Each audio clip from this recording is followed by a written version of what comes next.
Ever had that nagging pain, maybe in your buttock or hip, that just makes you think, hang on, is it really coming from there? It's a common puzzle. It really is. And today on the deep dive, we're zeroing in on exactly that referred lumbar spine pain. Right, that sneaky kind of pain that actually starts in your lower back, but, well, decides to make itself known somewhere else entirely. Exactly. We've got some pretty detailed notes here on referred lumbar spine pain. And our mission today is basically to turn them into a really clear, high-yield guide for you. Great for understanding, great for revision. So we're talking the essentials definition, causes, how it all works. Yeah, and what else it might be confused with, how common it is, what it actually feels like. Okay, and then diagnosis, treatment, what to expect down the line, the whole picture. Pretty much. Think of it as your fast track to getting the core info locked in, all based on these notes we have. Perfect. Consider it distilled knowledge. So let's jump right in. What exactly is referred lumbar spine pain? Define it for us. Okay, so in simple terms, it's pain that originates in your lower back, the lumbar spine, but you feel it somewhere else. Usually the buttocks, hips, or sometimes down the legs. So the problem's in the back, but the symptom pops up elsewhere. Why does that happen? What's the mechanism there? It really boils down to nerves being irritated or compressed right where they exit your lumbar spine. Ah. These nerves, they travel out into your lower body. So if they get squeezed or inflamed back in the spine, the pain signals they can be interpreted by your brain as coming from anywhere along that nerve's path. It was often linked to an issue right in the spine, maybe pressure on a nerve root. Is that what nerve root impingement is? Precisely. That's often the key, some kind of spinal issue causing that nerve root impingement. Okay, so let's say someone comes in with hip pain. It might not actually be their hip joint causing the trouble. Absolutely. That's a classic scenario and really important for revision. Mm-hmm. You might have compression to the femoral nerve higher up in the lower back, Right. but the pain presents primarily in the hip. Mm. And a key test you might find is a positive femoral nerve stretch test. That points towards nerve entrapment higher up. Good tip. Femoral forward hip helps link it. Exactly. Okay, so if it's nerve irritation causing this, what are the usual suspects behind that irritation? What's the etiology? Well, the most common culprit, the one you see most often, is a lumbar disc herniation. The classic slip disc. That's the one. You know, the soft bit inside the spinal disc bulges out or even leaks and presses on a nearby nerve root. That causes the irritation. Makes sense. Common problem. Hmm. Are there other conditions that can lead to this referred pain? Oh, yes, definitely. We also see it with spinal stenosis. Which is that narrowing of the spinal canal, right? Squeezing things. Precisely. Then there's degenerative disc disease, Yeah. just the wear and tear on the discs over time. That can contribute. Okay. Spondylolisthesis, that's where one vertebra slips forward and the one below it. That can narrow the space for nerves. Right. Facet joint dysfunction, too. Problems with those small joints at the back of the spine. And even sometimes simple lower back muscle strains or sprains can trigger referred pain patterns. Wow, quite a list. Here's a quick mnemonic, maybe. Discs, stenosis, degeneration, slip, joints, strain. Bit silly, but might stick. Hey, whatever works for recall. So those are the potential causes in the back. Now, are some people just more likely to experience this? What about risk factors? Yes, definitely. Several things increase the risk. Age is a big one. These spinal changes become more common as we get older, particularly middle-aged and onwards. Makes sense. Also, if you've had a previous back injury or maybe back surgery, that increases your risk. And lifestyle factors play a big part. Like what?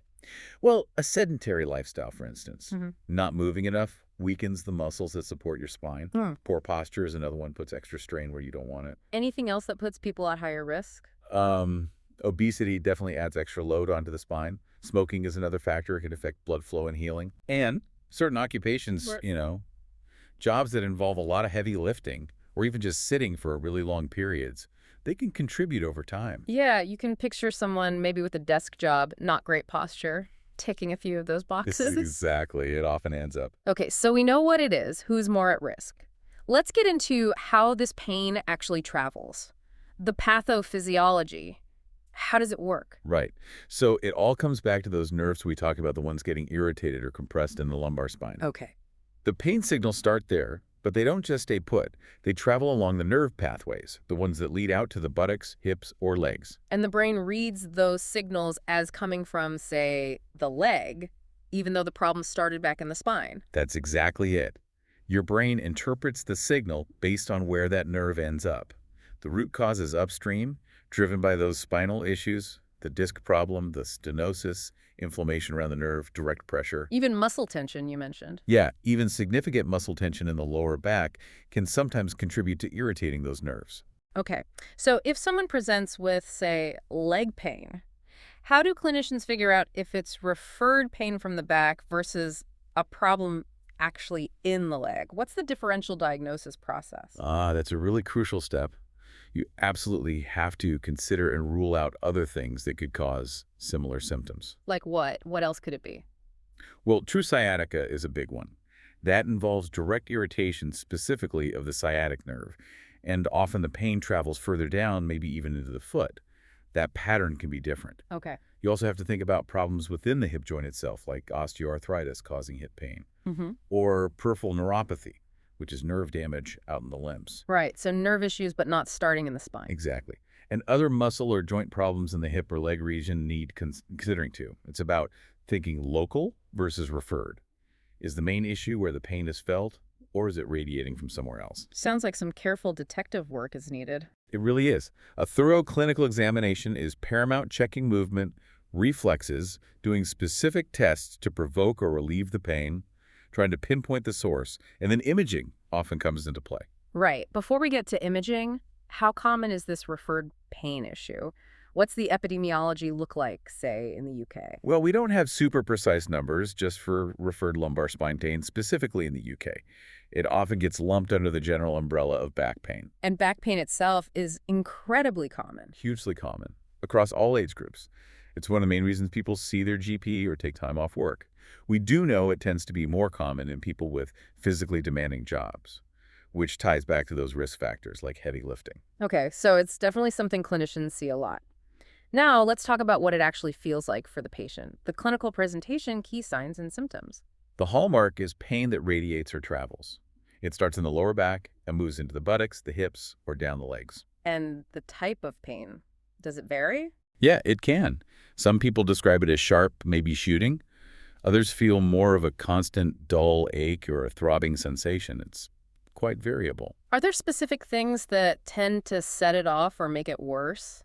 Often, yes. Certain movements or positions are common triggers. Things like bending forward, twisting, lifting, even just prolonged standing or sitting can aggravate it, depending on what's causing the nerve irritation. And besides the pain itself, are there other signs? Yes, it's quite common to also experience numbness, tingling like pins and needles, or even some muscle weakness in the affected buttock, hip, or leg. Those neurological signs are important clues, I imagine. Absolutely. Asking patients about what makes it worse, what makes Right. it better, and if they have any of those other sensations, numbness, tingling, weakness, that's all key diagnostic information. Okay. So if someone comes in with that kind of story, what investigations might be ordered to, get a clearer picture of what's going on in the spine? Imaging is usually the next step. Often an X-ray might be done first, just to look at the general bone structure, alignment, signs of arthritis, or maybe that slippage, spondylolisthesis. But x-rays don't show the nerves or discs very well, do they? No, exactly. So Yeah. for a much more detailed look at the soft tissues, the discs, the nerves themselves, the spinal cord, and an MRI scan is really the preferred investigation. Yeah. It gives much better visualization of potential compression or herniation. Okay. CT scans sometimes. CT scans can also be useful, particularly for looking at bony detail, maybe if MRI isn't possible or doesn't show everything clearly. And you mentioned testing nerve function earlier, too. It's not just about seeing the structures. That's right. Sometimes, especially if there's weakness or the picture isn't totally clear, functional assessments are used. Yeah. Things like electromyography, EMG, or nerve conduction studies. What do they show? They basically evaluate how well the nerves are actually transmitting electrical signals. They can help pinpoint which specific nerve root might be involved and give an idea of how severe the nerve irritation or damage might be. Okay, comprehensive workup. So let's say the diagnosis is confirmed, referred lumbar spine pain. What are the management strategies, thinking within the UK context? What's the approach? The main goals are pretty clear. You want to relieve the pain, reduce any inflammation that's contributing, improve the person's function, get them moving comfortably again, and ideally prevent it from coming back. And how do you go about achieving that? It's usually a multi-pronged approach. Medication is often a starting point, especially for acute pain, things like simple pain relievers, nonsteroidal anti-inflammatories, sometimes other types of pain medication if needed. Okay. And beyond pills. Physical therapy is absolutely crucial. A good physio can help with exercises to strengthen the core muscles that support the spine, improve flexibility, and importantly, teach correct posture and movement patterns to take the strain off. So strengthening and education. What else is in the toolkit? Well, some people find benefit from chiropractic care or acupuncture. Spinal injections are another option, often epidural steroid injections. What do they do? They deliver anti-inflammatory medication directly near the irritated nerve root. It doesn't fix the underlying problem, like a disc bulge, but it can reduce the inflammation and pain, sometimes giving a window for physio to be more effective. Temporary relief, potentially. Often, yes. And then surgery is generally reserved for more severe cases. When would that be considered? Usually if conservative treatments haven't worked after a decent period, if the pain is debilitating, or particularly if there are red flag signs like progressive significant muscle weakness or changes in bowel or bladder function, which suggest more severe nerve compression. Got it. And what about things people can do for themselves? Self-care strategies. Hugely important. Maintaining good posture throughout the day, whether sitting or standing. Engaging in regular, appropriate exercise, things like walking, swimming, specific exercises from their physio. Managing weight is also key, as extra weight increases spinal load. Ergonomics, too, I guess. At work or home. Definitely. Adjusting your workstation setup, using proper lifting techniques, all those things can make a real difference in managing symptoms day to day and reducing the risk of flare-ups. Okay.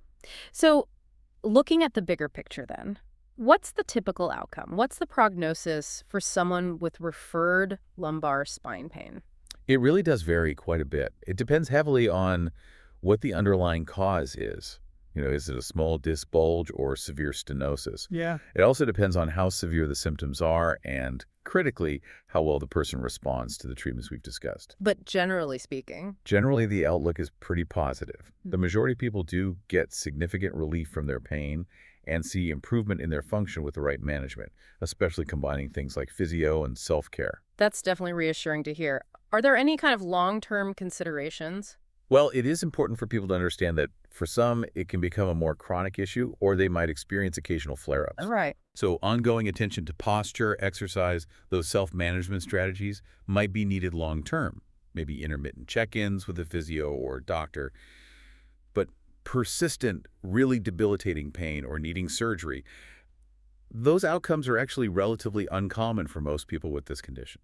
So generally a good outlook with the right approach, but be prepared for potential ups and downs. That's a good way to put it. And are there any specific complications to be aware of beyond the possibility of chronic pain? Well, as we just touched upon, that persistent pain significantly impacting quality of life is probably the main complication if it's not managed effectively. And then in those rarer, more severe cases where nerve compression is significant and getting worse. And not responding to other treatments. Exactly. Then the main complication is the risk of permanent nerve damage if surgery isn't performed to relieve that pressure. But again, that's not the typical pathway. Okay, understood. So to wrap this up then and help everyone consolidate this for revision, what's the absolute key takeaway message about referred lumbar spine pain? The crucial point to remember is this. The pain originates in the lower back because of nerve irritation or compression there, but it's felt somewhere else. Buttocks, hips, legs. Remember the common causes, especially disc herniation and spinal stenosis, are high yield. And grasp that concept of pain referral along the nerve pathway. Got it. Problem in the back, pain felt elsewhere due to nerve pathways. You've got it. It's common, usually manageable, but needs that careful assessment to rule out other causes. Excellent. And listen, if you found this deep dive useful, especially for your MSRA revision or just general learning, definitely check out passmsra.com. And freemsra.com as well. Both have loads more valuable resources to help with your studies. Great stuff. So let's leave you with a final thought to chew on. Okay. Considering how our nervous system can sometimes, reroute these pain signals, what other seemingly unrelated aches or pains in the body might actually have a surprising origin point somewhere else entirely? That's a fascinating question. Really makes you think about how interconnected everything is, doesn't it?